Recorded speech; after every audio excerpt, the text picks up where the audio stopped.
सभी साथियों को नमस्कार, गुड मॉर्निंग। किराड़ क्लासेज के यूट्यूब चैनल पर आप सभी का बहुत बहुत स्वागत है। जैसा कि आपको विदित है कि हम इग्नू से संबंधित महत्वपूर्ण चीजें लेके आए हैं। ये आपको इग्नू का लोगो दिखाई दे रहा है। ये आपको हमारे किराड़ क्लासेज जो है उसका लोगो दिखाई दे रहा है। KIRADCLASSES। आप जहां भी सर्च करोगे, फेसबुक पर, इंस्टाग्राम पर, टेलीग्राम पर, यूट्यूब पर, आपको इस नाम पर ये लोगो दिखाई देगा। और दिखाई देते ही आप हमारे विभिन्न जो फेसबुक है, इंस्टाग्राम है, टेलीग्राम है, यूट्यूब है, व्हाट्सएप है, उनसे जुड़ जाएं। समय समय पर आपको सूचनाएं मिलती रहेंगी। सबसे पहले आप हमारे चैनल को सब्सक्राइब करें। टेलीग्राम चैनल है, उससे जुड़ जाएं।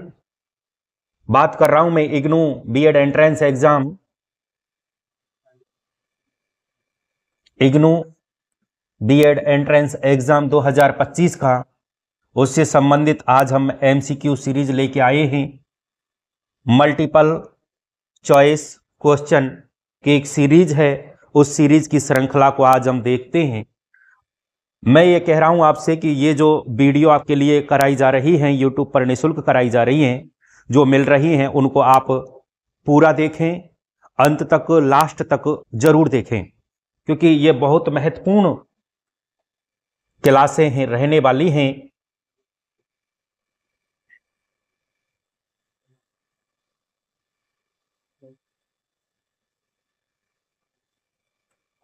एक महत्वपूर्ण बात मैं आपके लिए बता दूं कि इग्नू बीएड एंट्रेंस एग्जाम 2025 से संबंधित हमने एक कोर्स लॉन्च कर रखा है, ऑनलाइन वीडियो कोर्स।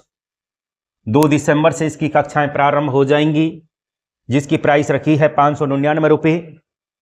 इस कोर्स में जो मिलने वाला है, वीडियो और ऑडियो लेक्चर्स मिलने वाले हैं, ई नोट्स, क्लास पीडीएफ आपको मिलने वाली है, टेस्ट आपको इसमें मिलने वाले हैं, और टेस्ट जो है क्यूज के रूप में भी आपको मिलने वाले हैं। आप ऐप में जाके एक से अधिकतम बार उन टेस्टों को दे सकते हैं। 5000 एमसीक्यू क्वेश्चन जो हैं उनकी एक बुकलेट आपको मिलने वाली है।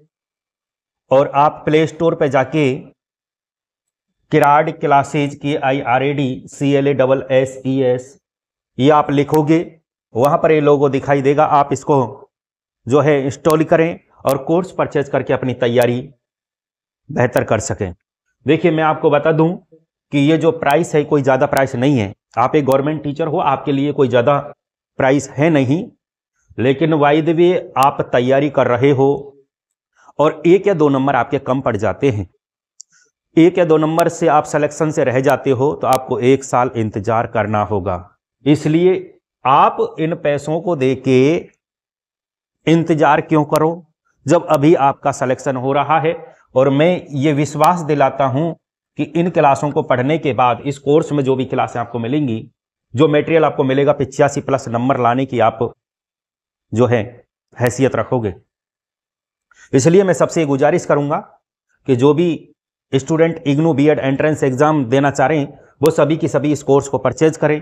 कोई दिक्कत आए तो हमारे 9549070650 9549070650 पर हमसे कॉल या व्हाट्सएप द्वारा संपर्क कर सकते हैं।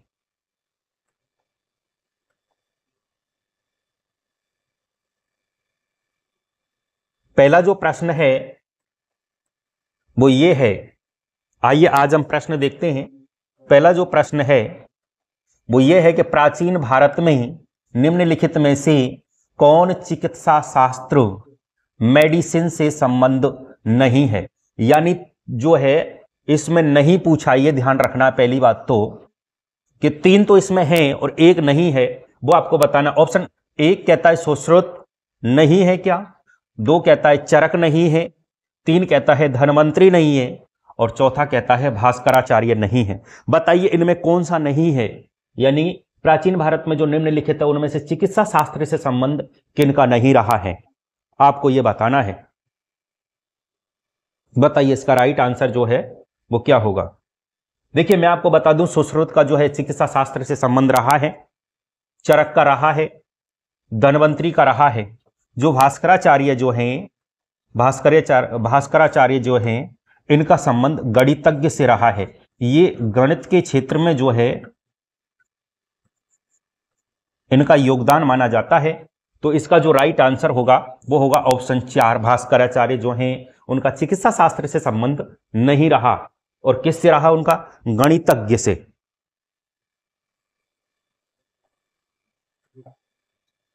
इस वीडियो को अंत तक और लास्ट तक जरूर देखें, और हमारा जो चैनल है यूट्यूब उसको आप सब्सक्राइब करें, क्योंकि समय समय पर आपको सूचनाएं वहां मिलती रहेंगी। अगला जो प्रश्न है वो ये है, पिछड़े वर्गों का उत्थान किस मुख्य कार्यक्रम था? और किसका मुख्य कार्यक्रम था पिछड़े वर्गों का उत्थान जो है? ऑप्शन 1 कहता प्रार्थना सभा, ऑप्शन 2 कहता आर्य समाज, ऑप्शन 3 कहता है रामकृष्ण मिशन, ऑप्शन 4 कहता है सत्य शोधक समाज। बताइए इसका जो राइट आंसर होगा वो क्या होगा। इसका जो राइट आंसर होगा वो होगा 4 नंबर ऑप्शन, सत्य शोधक समाज। सत्य शोधक समाज का उद्देश्य था कि जो पिछड़े वर्ग हैं उनके उत्थान के लिए एक कार्यक्रम चलाया जाए, और इस सत्य शोधक समाज की जो स्थापना की थी वो की थी महात्मा ज्योतिबा फुले ने।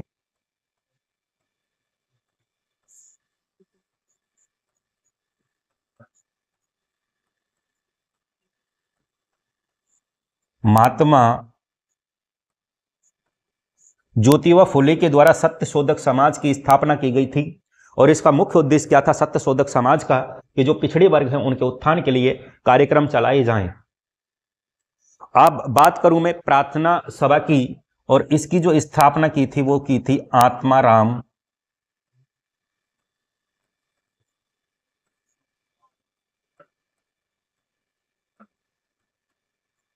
पांडुरंग ने। उसके बाद आर्य समाज की अगर मैं बात करूं,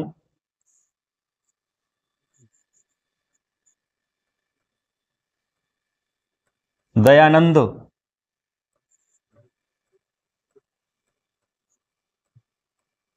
सरस्वती ने की थी।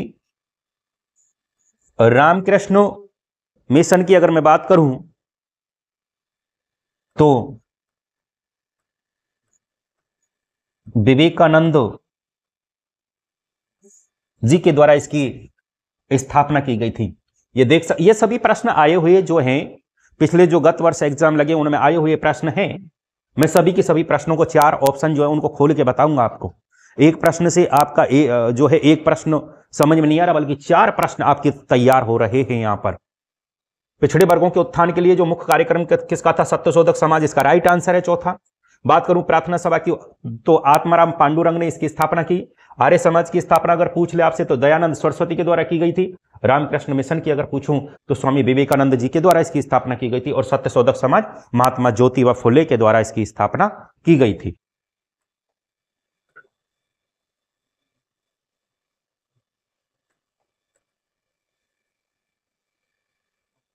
बात करूं मैं तीसरा जो प्रश्न है, निम्नलिखित में से कौन सा क्षेत्र 1857 के विद्रोह से प्रभावित नहीं था? देखो, एक कहता है झांसी, 2 कहता है जगदीशपुर, 3 कहता है चित्तौड़, 4 कहता है लखनऊ। बताइए कौन सा 1857 की क्रांति से प्रभावित नहीं हुआ? तीसरा जो प्रश्न है उसका राइट आंसर आपको बताना है। इसका जो राइट आंसर है वो है 3, चित्तौड़ नहीं था। देखिए झांसी जो है ये एमपी में पड़ता है, और यहां पर जो झांसी की रानी थी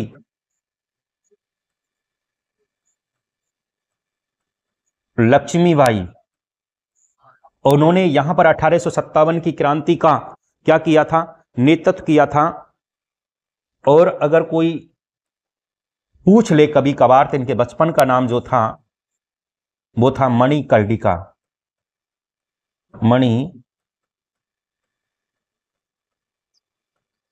कर्णिका इसके इनके बचपन का नाम था। कभी कभार एग्जाम में पूछ ले आपसे, तो ये भी आपको ध्यान रखना है। मैं बात करूं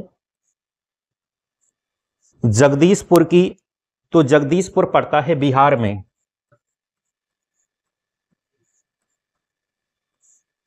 और इसका नेतृत्व किया था कुंवर सिंह ने।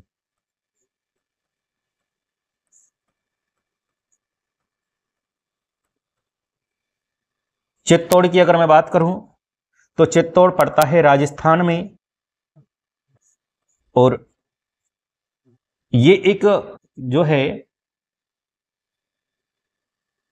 राजा महाराजाओं की, जो पूर्व जो राजा थे, उन राजाओं की ये राजधानी रही है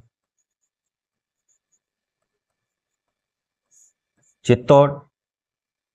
लखनऊ की अगर मैं बात करूं, तो ये पड़ता है उत्तर प्रदेश में। और इस लखनऊ में जो है नेतृत्व किया था बेगम हजरत महल ने।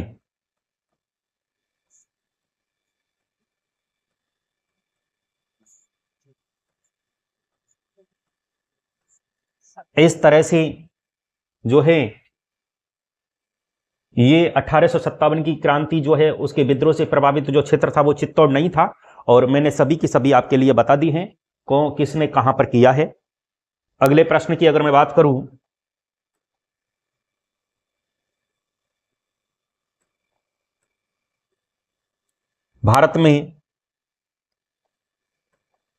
भारत में सबसे प्राचीन वंश निम्नलिखित में से कौन सा है?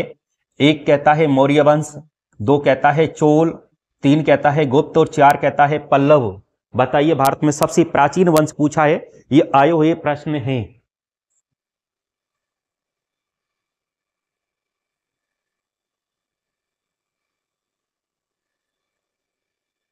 इसका जो राइट आंसर होगा वो होगा ऑप्शन ए। मौर्य वंश जो है प्राचीन, सबसे प्राचीन वंश है भारत में।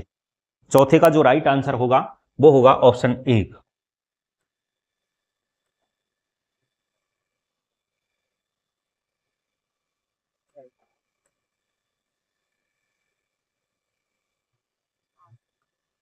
पांचवा प्रश्न है, अंतरराष्ट्रीय समझौते को प्रभाव देने हेतु कानून बनाने के लिए भारतीय संविधान का कौन सा अनुच्छेद संसद को शक्तिशाली बनाता है?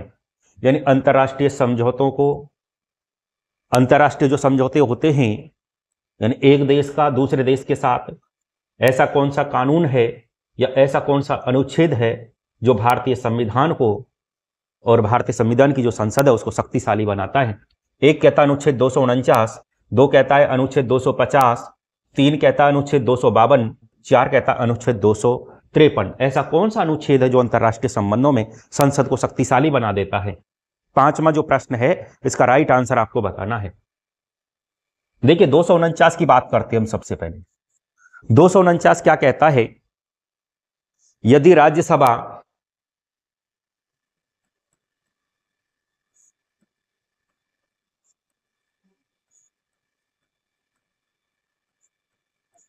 यदि राज्यसभा जो है अपने उपस्थित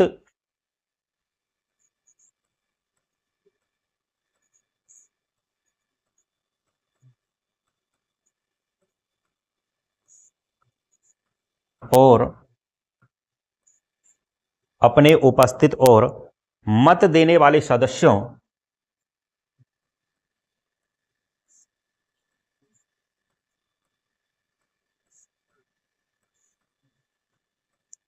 मत देने वाले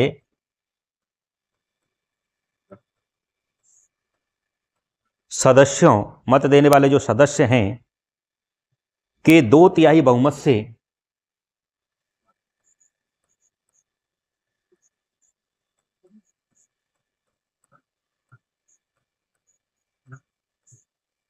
दो तिहाई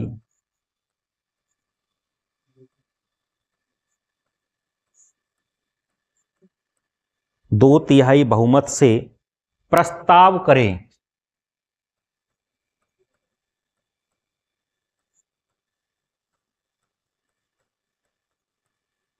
कि क्या प्रस्ताव करें कि राष्ट्र हित में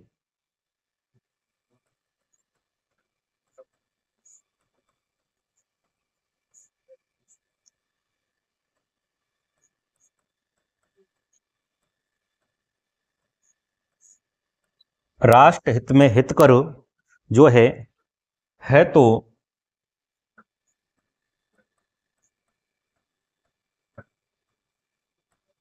संसद राज्य सूची में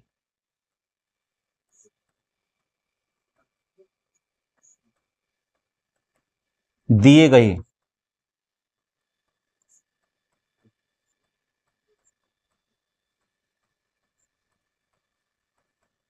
किसी भी विषय पर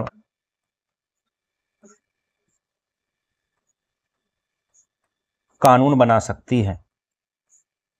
क्या बना सकती है? अनुच्छेद 249 कहता है कि यदि राज्यसभा अपने उपस्थित या मत देने वाले सदस्यों के 2/3 बहुमत से प्रस्ताव पारित कर दे कि राष्ट्र हित में अगर कोई भी चीज हितकर है तो उस पर राज्य सूची में जो संसद जो है राज्य सूची के किसी भी विषय पर क्या बना सकती है? कानून बना सकती है। 250 की अगर मैं बात करूं तो 250 में क्या है? अगर आपातकाल है, यदि आपातकाल लगा हुआ है तो ऐसी स्थिति में कानून बनाने की सभी शक्ति संसद के पास होंगी। आपातकाल की स्थिति में किसी भी विषय पर जो कानून है उस कानून की सभी शक्तियां किस पर होंगी? संसद के पास होंगी। 252 की अगर मैं बात करूं तो 252 में क्या है? अगर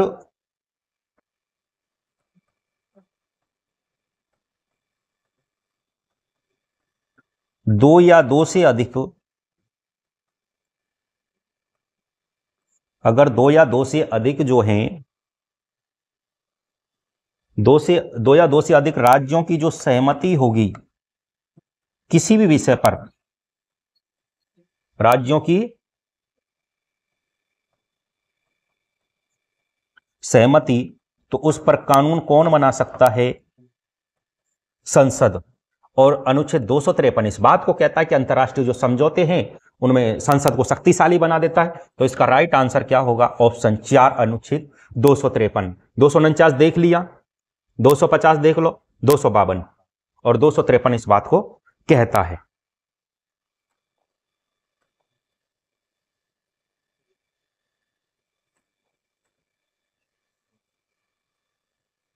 अगला जो प्रश्न है, भारत के संविधान ने भारतीय संघ की योजना को किस देश के संविधान से लिया है? भारतीय संघ की योजना पूछी है और वो कहां से ली है? एक कहता है यूएसए, दो कहता है कनाडा, तीन कहता है आयरलैंड, चार कहता है यूके। बताइए कहां से ली है? देखिए सबसे पहले मैं ये बात करता हूं यूएसए, तो यहां से लिए हैं मौलिक अधिकार।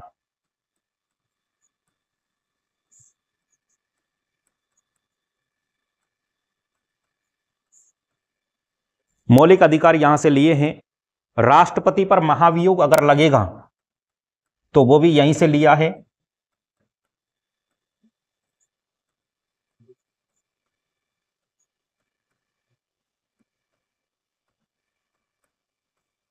राष्ट्रपति पर अगर महाभियोग लग रहा है तो उसकी जो प्रक्रिया है वो भी यहीं से लिया है। उसके बाद सुप्रीम कोर्ट और हाई कोर्ट के जो न्यायाधीश हैं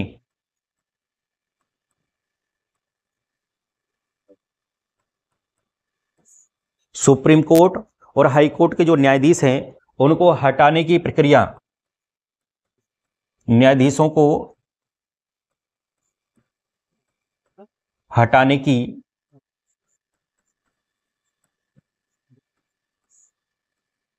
प्रक्रिया भी यहीं से ली गई है।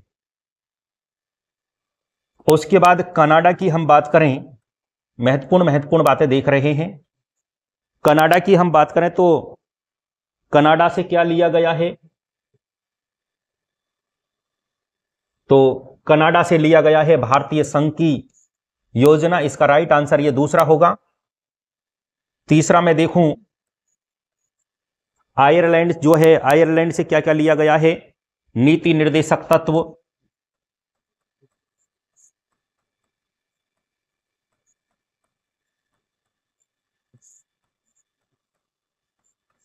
नीति निर्देशक तत्वों के अलावा आयरलैंड से लिए गए मौलिक कर्तव्य,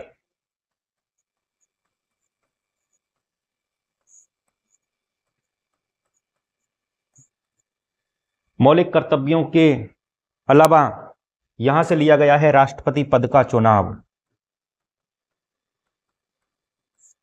राष्ट्रपति पद का चुनाव यहां से लिया गया है। यूके यानी यूनाइटेड किंगडम की अगर मैं बात करूं तो यहां से एक तो ली गई है संसदीय प्रणाली,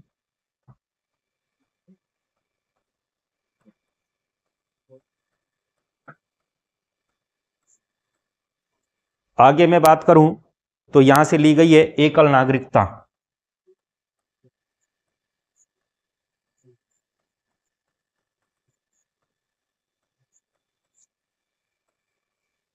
यहां से जो है, और एक और है द्विसदनात्मक व्यवस्था। द्विसदन जो व्यवस्था है वो द्विसदन व्यवस्था भी कहां से ली गई है? यहीं से ली गई है। देखो, भारत के संविधान ने भारतीय संघ की योजना कहां से ली है? कनाडा से। इसका दूसरा राइट आंसर होगा। यूएसए यानी संयुक्त राज्य जो अमेरिका है वहां से मौलिक अधिकार लिए, राष्ट्रपति पद पर महाभियोग की प्रक्रिया ली है, सुप्रीम कोर्ट हाई कोर्ट के न्यायाधीशों को हटाने की भी प्रक्रिया यहां से ली है। आयरलैंड से लिए नीति निर्देशक तत्व, मौलिक कर्तव्य, राष्ट्रपति पद का चुनाव। यूनाइटेड किंगडम से लिया है संसदीय प्रणाली, एकल नागरिकता, द्विसदन व्यवस्था।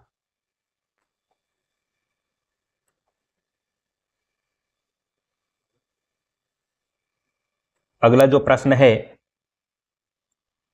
भारतीय संविधान में कितनी अनुसूचियां हैं? 11, 12, 13 या 14? इसका राइट आंसर आपको बताना है। बहुत इजी प्रश्न है, पूछा गया प्रश्न है गत वर्ष। इसका जो राइट आंसर होगा वो 2 यानी 12 अनुसूचियां हैं भारतीय संविधान में।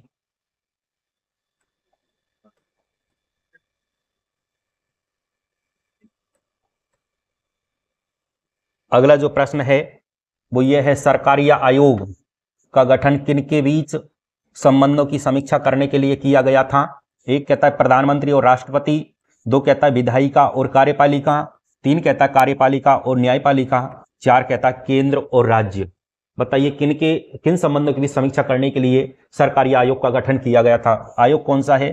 सरकारी आयोग। 8वां जो प्रश्न है इसका राइट आंसर आपको बताना है। इसका जो राइट आंसर है वो है ऑप्शन 4, केंद्र और राज्यों के बीच जो संबंध है उन संबंधों की समीक्षा करने के लिए सरकारी आयोग का गठन किया गया था।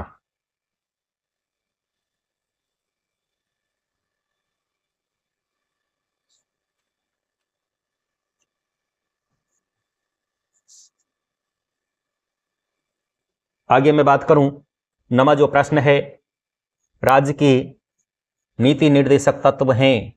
एक कहता है न्याय संगत, 2 कहता है गैर न्याय संगत, 3 कहता है अर्ध न्याय संगत, और चौथा कहता है एक मौलिक अधिकार है।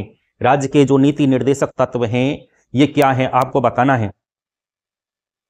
इसका जो राइट आंसर होगा वो है ऑप्शन 2, ये गैर न्याय संगत है। कारण क्या है कि एक बात सबसे मेन तो यह है कि अदालत जो है इनको लागू नहीं कर सकती।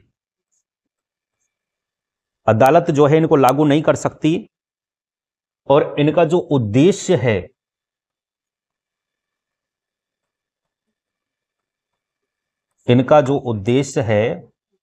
वो उद्देश्य क्या है? न्यायपूर्ण व समतावादी समाज। भारत में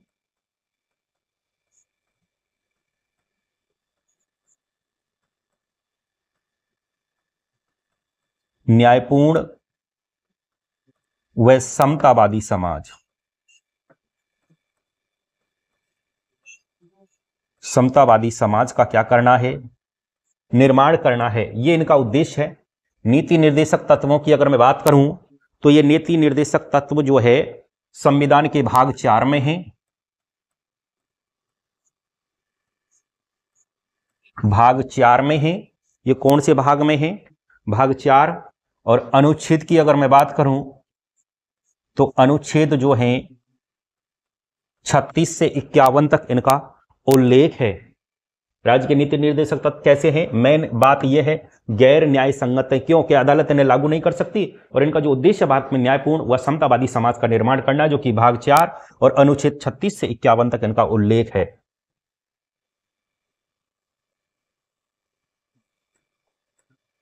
दसवां जो प्रश्न है वो ये है, राष्ट्रीय ज्ञान आयोग की अध्यक्षता किसने की? 1 सैम पित्रोदा, 2 कहता है DS कोठारी, 3 कहता अमर्त्य सेन, 4 कहता अजीम प्रेमजी। बताइए किसने की? इसका जो राइट आंसर वो है ऑप्शन ए, सैम पित्रोदा के द्वारा जो है राष्ट्रीय ज्ञान आयोग की क्या की गई थी? अध्यक्षता की गई थी। दोबारा मैं आपसे यही कहना चाहूंगा कि आज के 10 प्रश्नों की श्रृंखला थी, बहुत अच्छे तरीके से आपको समझाया है और हमारी जो क्लास है वो क्लासें इग्नू बीएड एंट्रेंस एग्जाम 2025 की वो महत्वपूर्ण क्लास रहने वाली हैं। आप इस प्राइस को मत देखना अगर आपको सिलेक्शन लेना है, क्योंकि मैं ये कह रहा हूं कि अगर आप 1 या 2 नंबर आपके कम रह गए तो आपको 1 साल और इंतजार करना पड़ सकता है और 1 साल आप जानते हो कितनी महत्वपूर्ण होती है।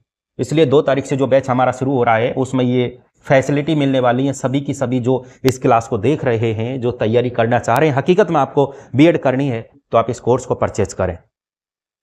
ये आपको पढ़ना है, तैयारी करनी है तो आप इस कोर्स को परचेज करें। हमारी किराड क्लासेज जो है प्ले स्टोर से हमारा ऐप डाउनलोड कर लें और ये महत्वपूर्ण क्लास जो आपको मिलने वाली है, आपका सिलेक्शन हो जाएगा। आप 599 रुपये कोई ज्यादा नहीं लगेंगे आपको ये, पर मेन तो ये आपका सिलेक्शन होना चाहिए। आज के लिए बस इतना ही। ये हमारा किराड क्लासेज के नाम से जो आप देखोगे ये लोगो दिखाई देगा। आप हमारे चैनल को सब्सक्राइब करें, यूट्यूब चैनल को, फेसबुक इंस्टाग्राम पेज को आप फॉलो कर लें, टेलीग्राम चैनल जो है हमारा किराड क्लासेज के नाम से उसको ज्वाइन कर लें। इन सभी की सभी लिंक जो है मैं आपको वीडियो की डिस्क्रिप्शन में दे दूंगा। मैं आपसे दोबारा कहना चाह रहा हूं कि आप कोर्स को जरूर परचेज करें। कोई भी समस्या है तो 9549070650 पर आप हमसे संपर्क कर सकते हैं। आगे की बात देखेंगे हम अगली क्लास में। आज के लिए बस इतना ही। धन्यवाद।